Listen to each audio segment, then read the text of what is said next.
Hi guys, it is Friday night, so you know what that means. I got a nice cold apple juice and I'm gonna sit in my basement talking about cameras while my wife watches TED Talks because she thinks she's better than me. Anyway, Canon has released two very compelling cameras, the Canon R10 and the Canon R7. These are APS-C cameras for the RF mount, and they look pretty good. So a lot of people have been asking me, are you gonna switch over to the Canon APS-C line from your Sony APS-C line? And I'm here to tell you right now that I am definitely not gonna switch over. Take that, Tony and Chelsea Northrup, huh? I'm gonna stay. I love you, Tony. I love you, Chelsea. Let's talk about it.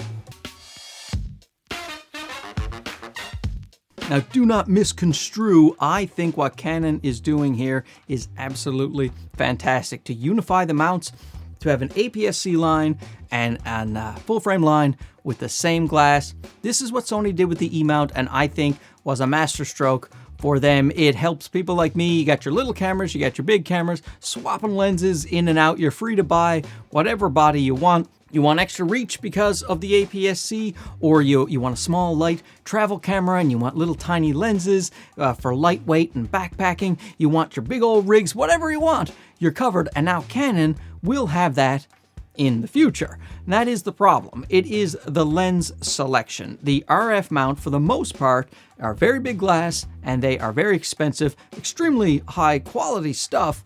But in terms of the APS-C line, there is literally nothing with the exception of the two kit lenses that have come with the R10 and the R7. Now, there are a couple of affordable small options, the 50mm 1.8 RF and the 16mm 2.8 RF. Those lenses I think will go well with the R10 and the R7. But other than that, you're swimming upstream. Now, of course, you can adapt EF glass to these cameras, and I would say that is your best bet right now. And if you're someone who has R glass, what is going on here with my lights? My hair light just crapped out, which is too bad because I recently got my hair cut, as many of you mentioned in my last video. My God, you get a haircut on YouTube. It's all the comments. Anyway, thanks to the people who said nice things. What was I saying? So yeah, I think the EF with the adapter is the way to go, but of course you have to buy an extra adapter. That's an extra expense, and then you have to put the EF glass on your camera. You're not buying the native lenses for it. And also, you can adapt EF glass to Sony cameras. A lot of people forget that, but you can buy an adapter and adapt the EF to the Sony to give the Sony even more options. And that's the thing. The Sony E-mount system is so mature, not with the EF lenses, just with their own native lenses and the third-party manufacturers, the Rokinons, the Samyangs, the Viltrox, the Tamrons, the Sigmas, just the list goes on and on. They have opened up the mount to let a lot of people in, and it has been so great. I have lots of Sigma, lots of Tamrons, Viltrox, you name it. And of course, the Sony lenses themselves, and there are tons of Sony lenses. So whatever you are looking for, you can get. You want a little lens, you want fast lenses, you want big telephotos, it doesn't matter. Whatever your budget or your situation, you are covered. Now Canon, they just aren't there yet, and when they do get there, and who knows, maybe they're gonna release like 50 lenses next week. I don't know their roadmap, and when they do release those lenses, it will be a very different conversation.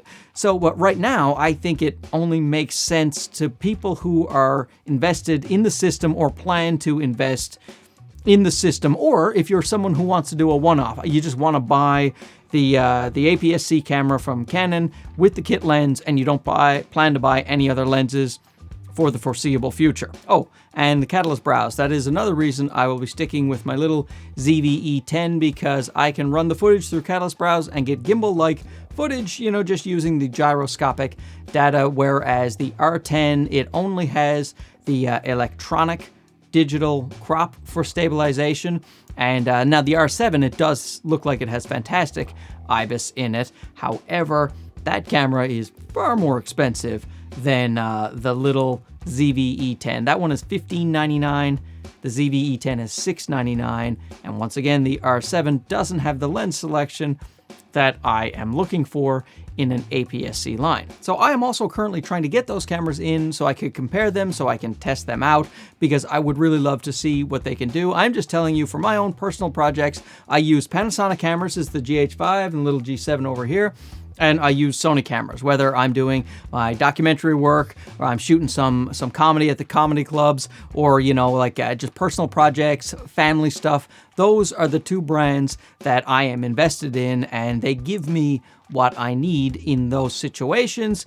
And Canon right now just doesn't have that for me. But, you know, you never know. So that's the thing. You have to look at the entire ecosystem when you're buying a camera, because you're not just buying the camera. You're buying the lenses are the most expensive part. They are the thing you will be investing the most amount of money in. And if you want to go down the Canon route, yeah, that's a great idea, but you just have to be aware going forward. I know a lot of people who watch the channel are newer to photography and cinematography, so they are just looking at the specs of these particular cameras and thinking, oh no, I should go get that camera, and they're not considering the other aspect, which is, and what are you going to put on that camera? And again, very soon, I think that this will be a different conversation, but right now, I am definitely going to be sticking with the Sony APS-C line to go along with my Sony full-frame cameras. All right, so that's it. I'm going to go up, see if the wife is finished watching her boring talks about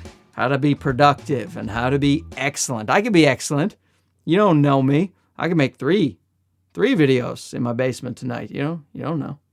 Okay, bye-bye.